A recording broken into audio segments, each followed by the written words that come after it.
Welcome back to the Levity Zone. This is our first podcast for 2021, bringing you a key new theme for our times, Boundary Dissolution. The late Terence McKenna, an entheo-philosopher and raconteur who passed from this life 21 years ago on April 3, 2000, called for boundary dissolution as an elixir for humanity on its rickety road to shooting the wormhole through to long-term survival and thrival. Terence's elixirs were psychedelics, and I propose that there are other potions that can dissolve these boundaries which divide us. Terence and I collaborated on Avatar cyberspace explorations in the late 1990s, and I picked his brain and picked up and ran with one of his other key questions. How does novelty arise? i.e., how do more complex things compress out of simpler ones? Cracking some of this code over the past 2 decades has led to our current proposal for how life itself emerged, and a new, perhaps more complete view of the dual nature of nature. We propose that nature rests on a base substrate of collaboration, supporting a theater of competition above. It is not strictly survival of the fittest, driving evolution forward. Through my life since my time with Terence, I came to understand the sometimes painful boundaries dividing us, that are coded deeply within us through sometimes traumatic programs installed when we ourselves were emerging as young beings. I believe these are the boundaries that Terence was referring to, the boundaries which separate us from one another. So perhaps it is time to address and heal some of these boundaries on this Terence Day 2021, aka International Boundary Dissolution Day.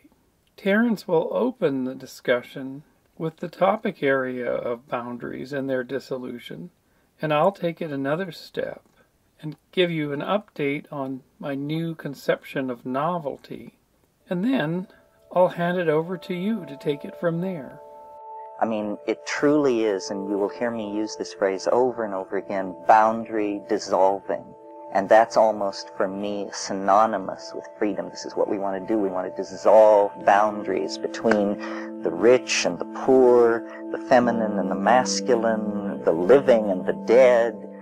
All boundaries do dissolve in the psychedelic experience. And the social metaphor that captures this is revolution. Revolution is an eruption from the unconscious. It is not a reasonable thing. It has a logic of its own. It's as though the overmind reaches down into the mechanics of political process and says, no, it won't be that way. It will be this way. What Terence was calling for is the boundaries that are built by fear. They're abundant in human beings because through evolution we were evolved to be afraid of the other. The proto-human primate Homo naledi, with the short brow and a very tiny brain and long arms and whatnot, looked as alien to the almost modern humans that were in its environment in southern Africa. A creature from Zebel Ganubi or whatever Terence used to talk about. It created fear in the hearts of our ancestors for millions of years. In a sense, the challenge that we have is that we set up boundaries per se almost all the time because it's how we're evolved. But when we do something to our systems to dissolve those boundaries, we become open and accepting, open system or open cup, the Buddhists call it. You end up softening, and then you end up doing something even more remarkable, which is letting the experience of another come into your body. And I call this realm bending, or the open cup Buddhist idea of the other person's personality, or flashes of insight into their lineage, their story coming into your system and running as a simulation, a simulacrum of them inside you. and you obtain something called deep empathy. You can see the world through their little child part, or their little, frail, wobbly personality, and you can have a kind of empathic knowing deeply of who they are, and you kind of dissolve. This is an extension of what Terence used to talk about, boundary dissolution. And I think in the last 20 years since his passing, we've done so much work in understanding our little child parts. It was barely a whisper. There was the concept of subpersonalities and whatnot, and that was in psychology, but now everybody understands what trauma does to the human soul, especially at age 1 or 2 or 10 or 16, what kinds of traumas can inculcate, wounds and parts and sub-processes, and new apps can get installed. We're understanding the human operating system like we've never done before. So in the 21 years since Terence, we know about the boundaries we need to dissolve. So for an example, a patient coming in for PTSD using MDMA, opening their heart, removing the shell of fear that they can't even get at, they can't access, and then softening that heart, and it comes out as a fluorescence. And suddenly the trauma that made them afraid of the world, or of loud sounds, or of men if they've been sexually abused, or of the fear of fire, or any kind of fear, starts to self-heal, and energy start to move through it, and they start to release the grip on that programming.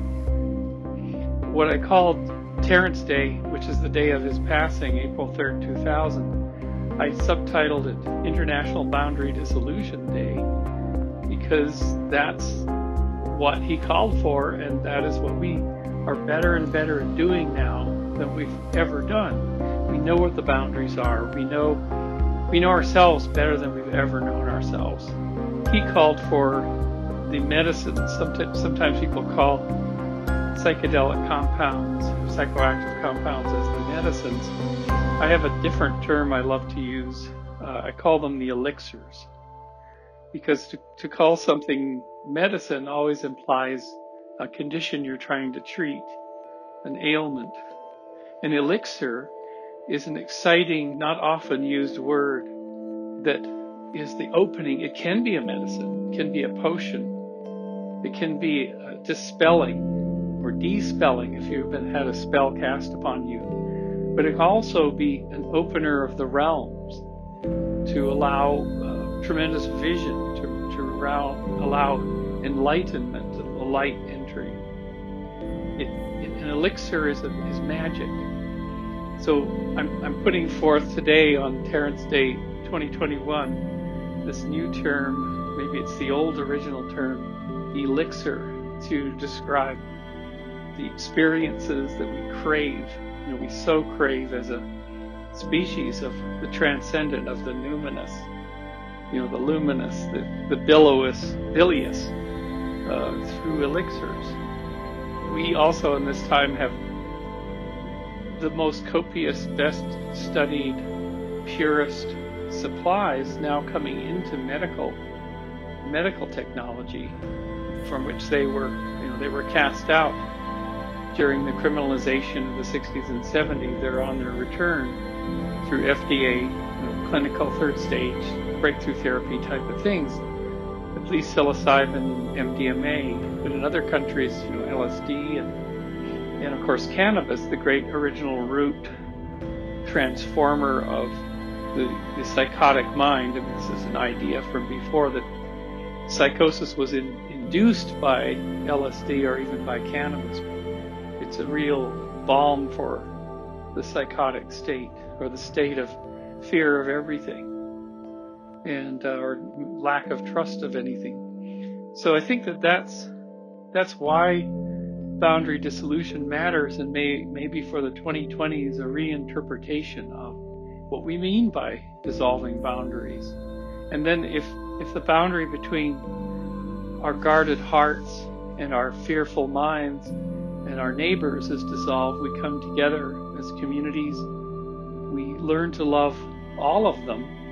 Maybe the hippies got it right, but love with discernment, love with what Catherine, my partner here, calls fierce compassion, the source root of feminine power.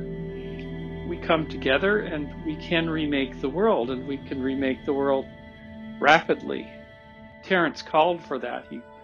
He thought that we were going to hell in a handbasket and picked December 21, 2012 as a convenient date for it.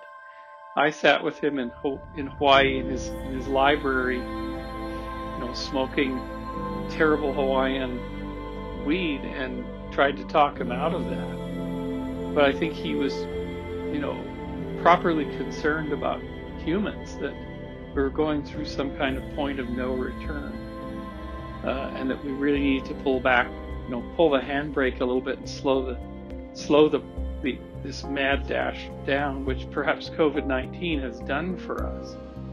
So we can also kind of cast back to Terence that we are living in a kind of a singularity, of smartphones and AIs and COVID-19 and crazy rapid-fire mimetic waterfalls of stuff that flows around, bizarre conspiracy theories that flow incredibly rapidly. It's a very, very, it's a Discordian but also glorious kind of a weird Discordian utopia in the world. This is all sort of pulling on the strings of the drawbridge to lower it and have Terence walk into 2021 and prognosticate or just be amazed. He would certainly be pleased that he could walk into the local cannabis dispensary in, 26 states at this point. He doesn't have to hide it in his hotel room. With that, that's a little bit of a burst of an intro, and I can cover a little bit of the work that I've done since Terence and I last interacted. In the years since Terence passed, it was April 3rd, 2000, for those who are just joining, kind of everything went dark. And if you looked on the internet, you might find like an FTP location with some MP3 files. With Terence's talk, there was really very little. It had all kind of gone away. And Terence did most of his work in the pre-digital era, meaning that there was the web, and he had a nice Mac, but audio recordings were not really done to digital. They were done to still, believe it or not, cassette tapes or CDs. And so we started a project. I woke up in bed, actually, about 2005 with this strong sense of Terence just sort of in my presence. Maybe I'd been dreaming about him, and I spoke to him and I said, "Terence, you left too soon. I'm bringing you back." And hence started this project to collect cassette tapes from many, many sources. We ended up getting about 300 to 400 from all these sources, digitizing them. Lorenzo Haggerty of the Psychedelic Salon came up, and the salon had just started. And we digitized them on boom boxes over a weekend, not 90 cassettes in one weekend of Terence coming from 3 rooms in the house, 24 hours a day. And that was dumped into the Psychedelic Salon, which was a brand new podcast, which is still, I think, one of the leading information sources for psychedelia. That started a sort of collecting process because Humpty Dumpty had fallen off the wall. His archives were then burned to the ground in the fire of, I think it was 2006 or 7 in Pacific Grove, where the Esalen office, which stored his papers, literally was burnt to the ground. So the joke I had about it, without, beyond the tragedy of losing all of this material, was that the machine elves came to remove the incriminating evidence. We said we're going to fight back, and we called the whole community together to let's put Terence into cyberspace. And Terence, in our last connection in Hawaii in 1999, Constance Demby, and I don't know if any of you know who that is. She's a New Age magnificent composer who built her own instruments the space base and the whale sail out of sheet metal. And fantastic compositions like Novus Magnificat from the 80s. And she came over to the conference. She shipped her instruments by sea. And there we were in a hotel in South Kona. And Terence's diagnosis with his brain tumor had come in May. And the conference went ahead anyway. He was there. He was looking, a bit shaken. He'd had half his hair shaved off.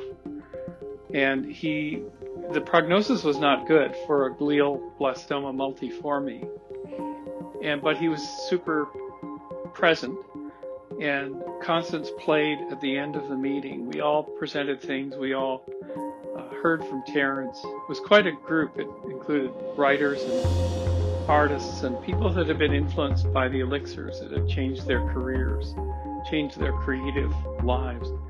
And Terence was sitting there, and we didn't know what to do. So Connie's space base, reverberated its last notes, and we didn't know what to do.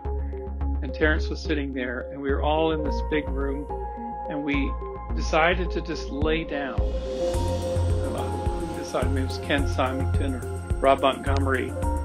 Let's all just lay down, and Terence will be in the middle of the room.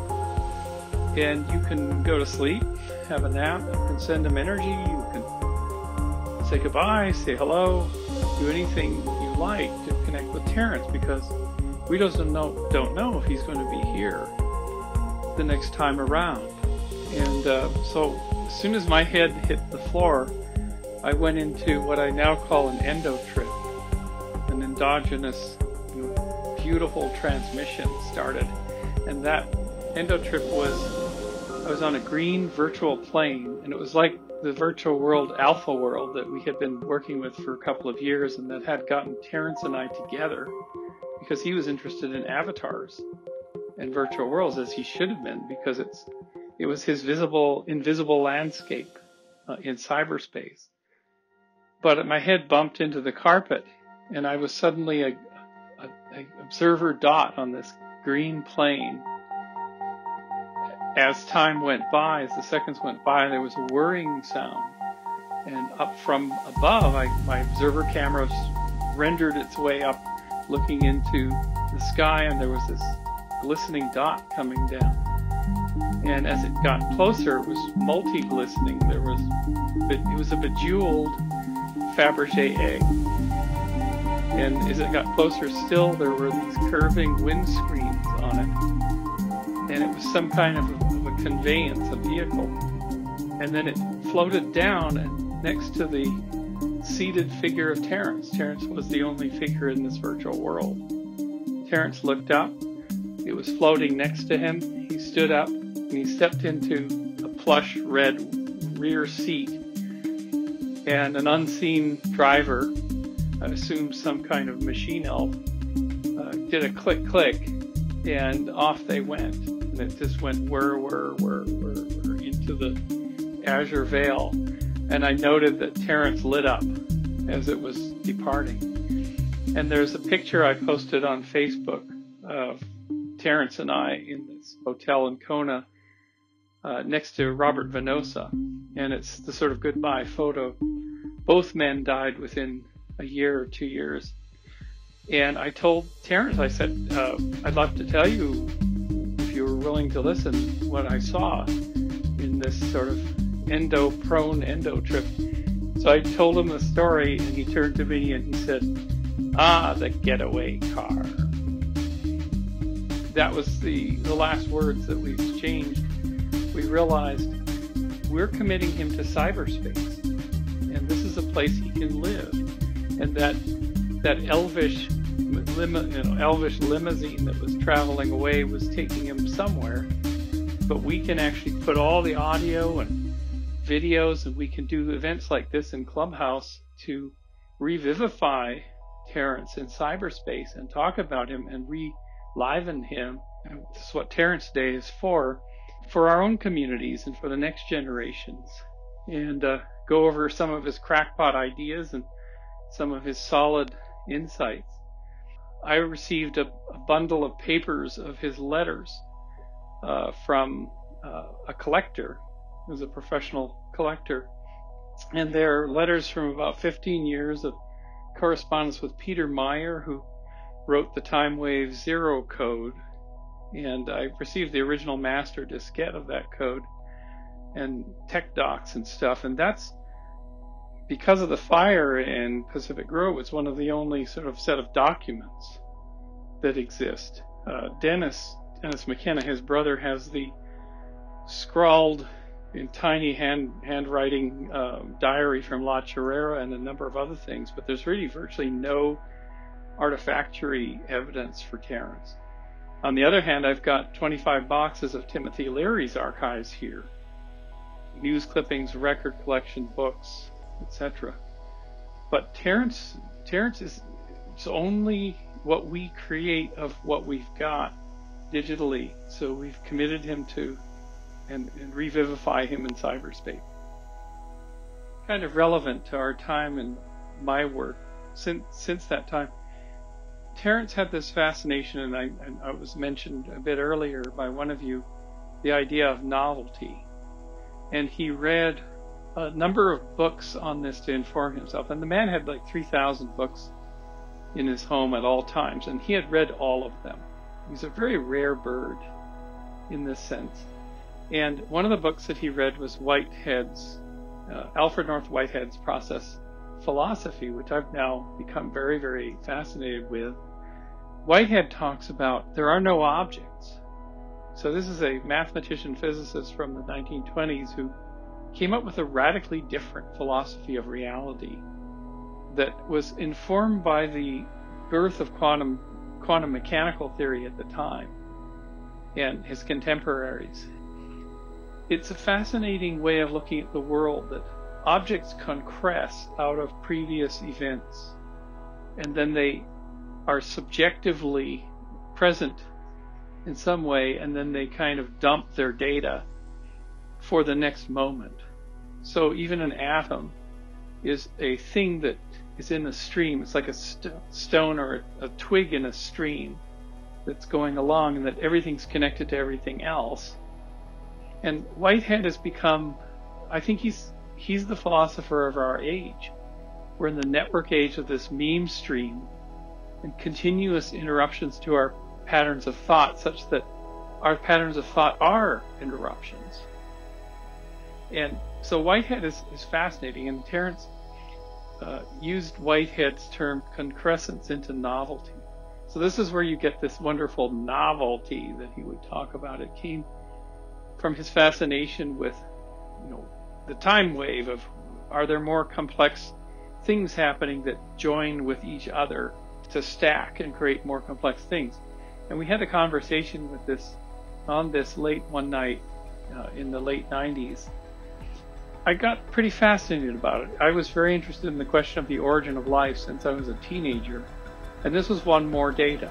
This was like a man that was a serious thinker who's little outside of academia, very outside of academia, but a real seeker into what makes things more complex.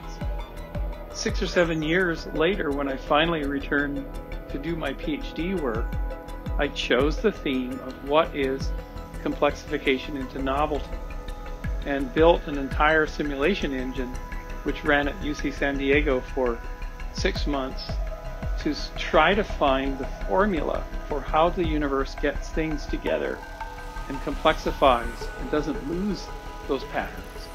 And it was called the evolution grid, or EVO grid, and we found what I call the cosmic wiggle.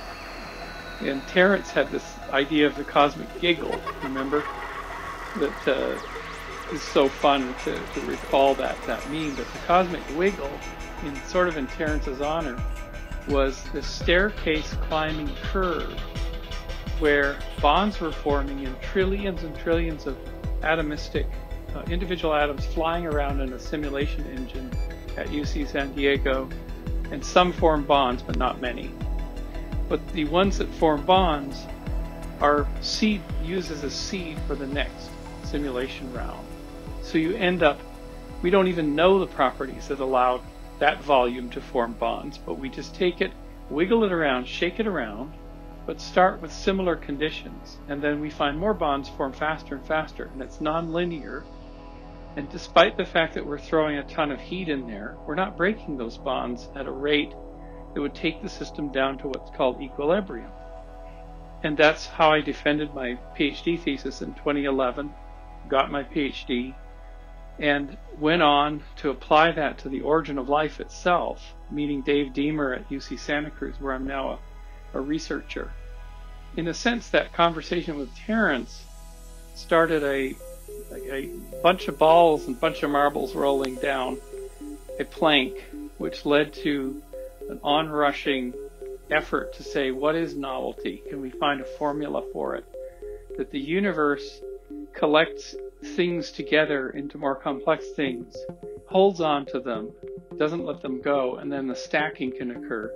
And it's the same formula that stars are forming heavier elements from. It's the same formula that would apply to the origin of life. It's the same formula that applies to the concrescence of cultural artifacts and systems of organization. Same through line all the way through from cosmogenesis to biogenesis to maybe conscious genesis.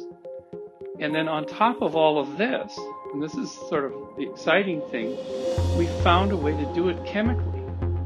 We found a system, we call it the hot spring hypothesis. It's wet-dry cycling in a hot spring pool, and have done the chemistry to form little sacs called protocells that contain various long lengths, chain lengths of polymers called RNA from de novo components, from the monomer building blocks. We can then cycle these things through wet and dry and moist phases, just as you would do taking a shower. You know, and the bathtub dries down or partially drains out, and you get a bathtub ring of solutes and fatty lipids on the side. That's the chemical engine that gives you the polymers that you need. So we found a way that nature would have had to make at random the polymers that life needed to get started, and then a system to cycle all those polymers in these sacs called protocells through selection barriers. And this is a form of selection before Darwinian selection that had to exist. We may have found the bootstrap of life itself. And that's been published. It was the cover of Scientific American 3 years ago. Then it was on the cover of Astrobiology a year ago, and in a feature article in Nature in December. And numerous publications and a dozen universities now working on testing various aspects of this whole hypothesis, which you can download if you put in hot spring hypothesis for an origin of life. You can get the article, and it's all illustrated and whatnot. And if Terence was here in 2021, I would sit with him in his library, you know, probably light up a fat one, as used to call them, and go through it step by step and say, Terence, here is what we think the formula for concrescence into novelty is, because we think it's the thing that led, you know, a jumble of organic polymers and things like that to across a chasm to being self-organizing, self-maintaining living cells. It was in a sense the philosopher's stone at the lowest level, or the elixir, or you know, you would call it. He would have various names from it, from Hermetic studies, but he would have been very, very satisfied, gotten his head around it, and be able to comment on it and bring it out to the culture. So that's what I wanted to leave off with as a derivative work of these original meetings. The big philosophical role for the 2020s is that the progenote, which is this mass of self-assembled but passive protocells, is so flimsy and wobbly when you look at it in a vial or under a microscope slide. It's just, there's nothing going on there. So an individual protocell basically falls apart in solution. A clump of protocells stay together a long time, and they hold their polymers. So what we predict is that life started in a clump, It started in a networked effect of chemical circuits in the progenome, in the aggregate of protocells through sharing. Because you can't have competition red in tooth and claw, survival of the fittest of individual organisms before organisms have even the faintest ability to maintain their internal states. But a clump of things that are barely alive is a thing that is more alive. So the aliveness and robustness of the clump of those first fragile protocells is enhanced by their clumping together and co-reliance. And this could mean that the start of life was a deeply collaborative sharing and communal process, and that if we look through that lens in the 2020s, we're working with evolutionary biologists now in the UK and elsewhere to sort of work on the extended evolutionary synthesis that's going on right now. But if you look through that lens, you can start to see the world differently.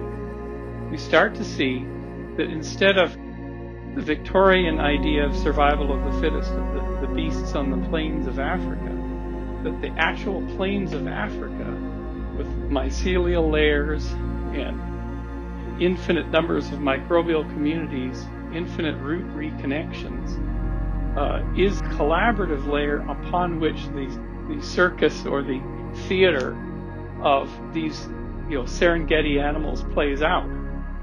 But the fundamental thing they're standing on is deeply collaborative. It's forests, it's water systems, it's Gaia, effectively. So perhaps the Victorians they got it partially right, but not all of it. They didn't understand the microbial consortia. They didn't understand cell biology. So life isn't all about survival of the fittest. It's not all about competition red in tooth and claw. It's largely about maintaining a healthy substrate upon which everything can thrive. And if we can roll that from science, just as relativity theory in 1919, 1921 became a huge role for modernism in the 20s. The idea that everything was relative, even time could change shape and change pace. Space had shape, and things were relative to your frame of reference. And that was an idea that came into theater and politics and economics, into modernism of the 1920s. Perhaps this idea that life started as a deep collaborative unit and only thrives through it can roll from core reductionist, hard-headed chemistry and geochemistry and origin of life. It can roll into the culture like, wake up, people. We have to make sure our networks of trust, collaboration in our biosphere, in our families, in our children as they grow up, they must be healthy. That is primal. So that's what I want to leave you with. Thank you for that prompt as to the meaning of this discovery. Well, the interesting thing is I'm currently in collaboration with Matt Segal of California Institute of Integral Studies, who's a wonderful Whitehead scholar. And he's connected me with the Cobb Center at Claremont and all these other thinkers. And they have what they call pan-experientialism, which is, I think, Whitehead's version of panpsychism. And what we're going to argue, we've decided to take opposing positions. So he's going to take the position that Whitehead did, which was something like consciousness or experience or feeling, and that feeling is different for an atom than a person, is primal and fundamental, and that matter and all these things, objects emerge from that.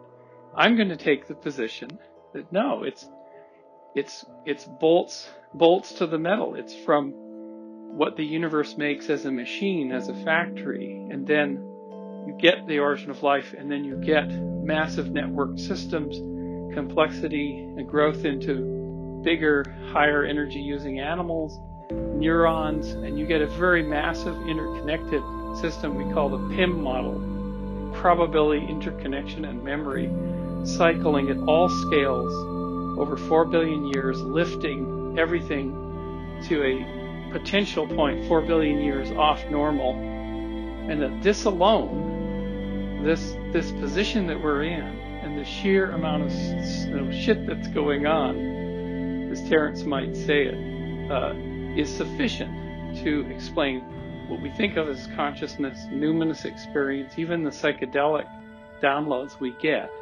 are from within this field that is made by life, and it's made from the lowest level all the way to the top, and there's no need for an external, say, the external manipulator, creator, and that there's no need for experience, in a sense, a panpsychist view, which is saying that somewhere else there is a super etheric force that we don't see yet.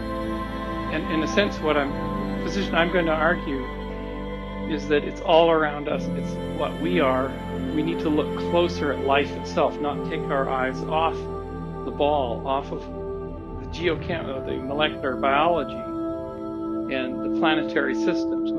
Those are the places that are going to show us what conscious experience is, more than creating another kind of a stand-in, which would be another approach for what creates the stuff of reality.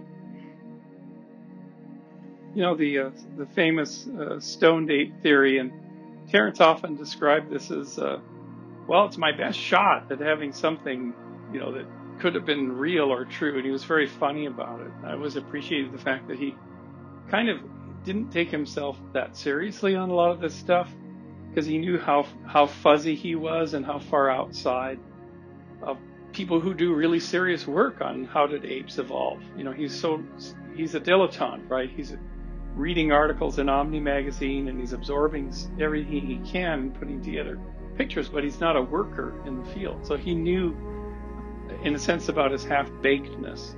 And he was partially what Alan Watts described himself as being a spiritual entertainer. So perhaps, Terence is a psychedelic entertainer, but he had this one idea that apes on the plains of Africa came across, psychoactive mushrooms on, caprophytic mushrooms, and that it was an important driver for their neural development. Recently, there's been some reconsideration of this, which is wonderful. Maybe somebody will work on it.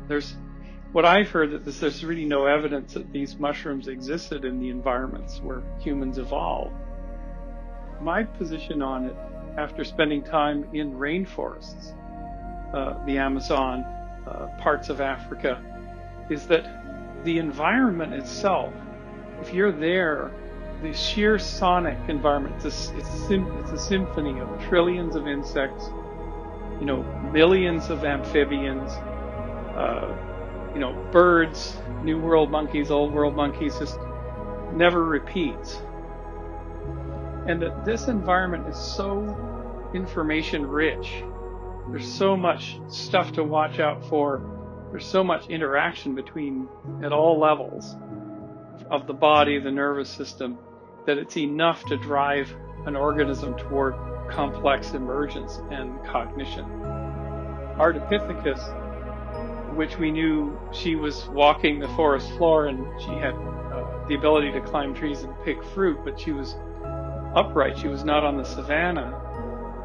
Some of our oldest ancestors that did walk upright, at least part of the time, lived in the rainforest, so the rainforest hadn't receded yet.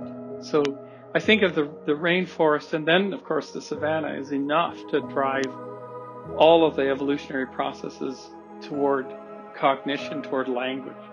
But that's just my kind of reductionist, let's go to the published articles and check it out.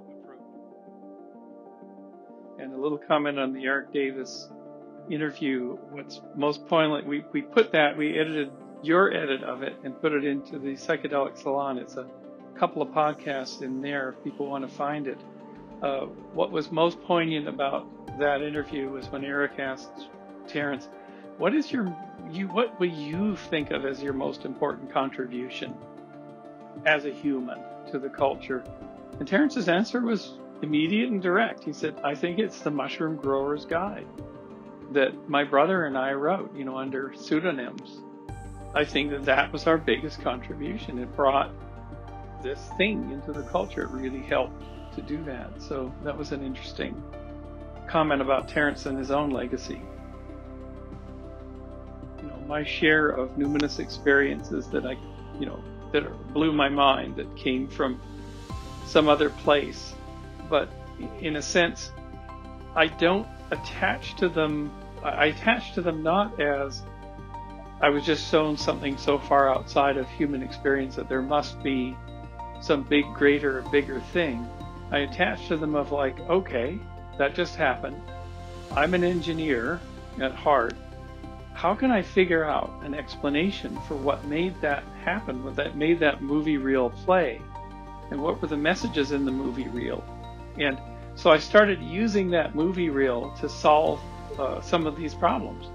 So I used these extenuated states to work on the origin of life with that numinous state and whatever showed up there, whether it's an entity, it's entitied, or whether it's myself, I have no idea, but I would write contracts and agreements and go into that world, a relationship to bring back solutions.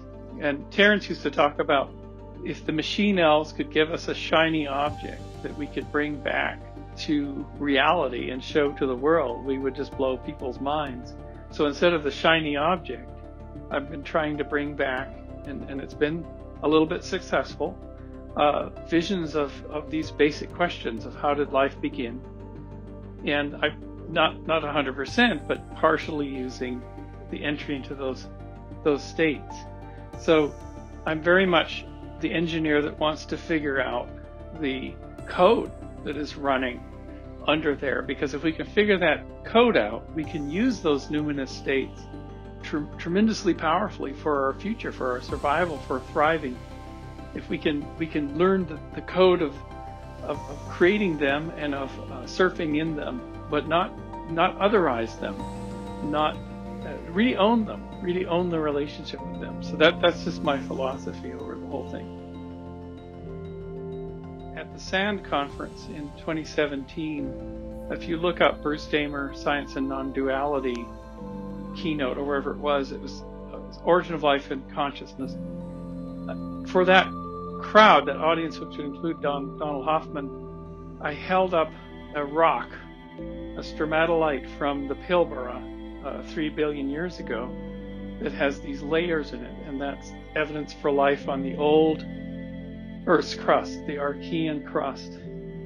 I said, I know this group likes the groundless, the ground, and they got a big laugh about that. But this is our common ancestor. What I'm holding in my hand is some of the oldest evidence of where we began, and I handed it out to all 600 people, passed it around, and I said, if we ground ourselves in what this is, and we don't do so much conjecture that's too far from where we came from, we may find some amazing new insights, because science is just delivering us cosmology, it's delivering us incredible insights, and I think there's enough there to rework our understanding, which has only partially been reworked, onto a basis of evidence and of beautiful, solid model making that's testable. I think that's, for me, that's the richest path. That's the path that's always going to deliver. And it's really, really reductive reasoning. And that's why it's satisfying for gearhead people, kind of like me. If you take what's effectively a little soap bubble, which is a lipid bilayer that came from a meteoritic source, your monomers could be amino acids from also that meteoritic source, or generated in the atmosphere or through photochemistry.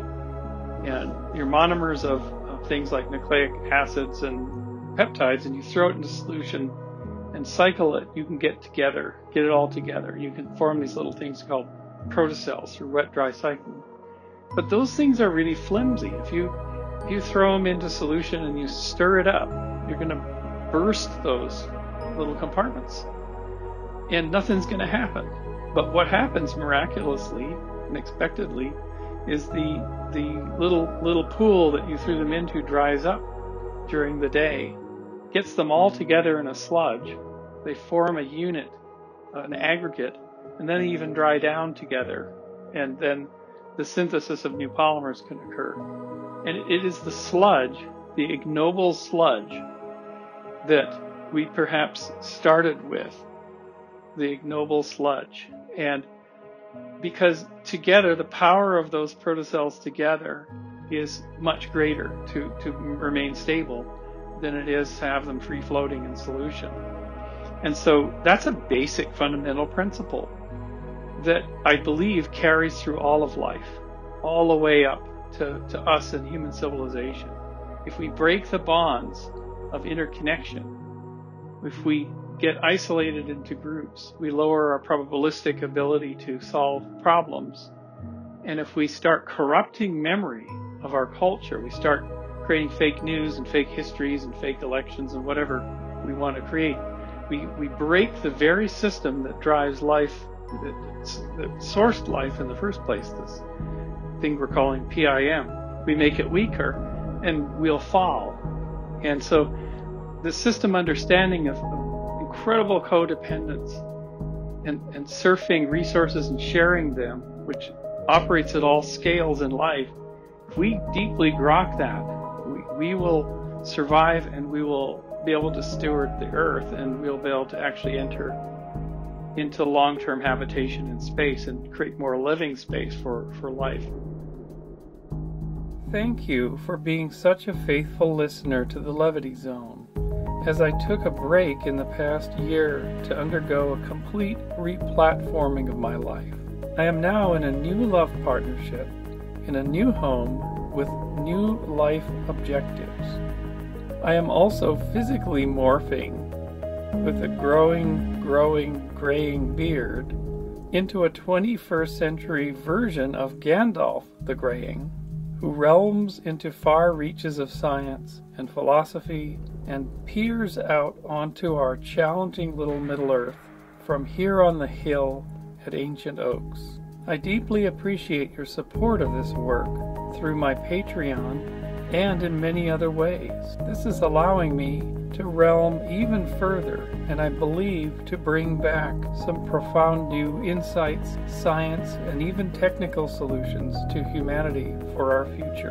I hope that some of these solutions, working in great collaboration with others, help to bring about the aforementioned survival and thrival of humanity into the mid to late 21st century and beyond. I invite you all to reach out to me with any thoughts you might have or any offers of support or new direction at my personal website at www.damer.com.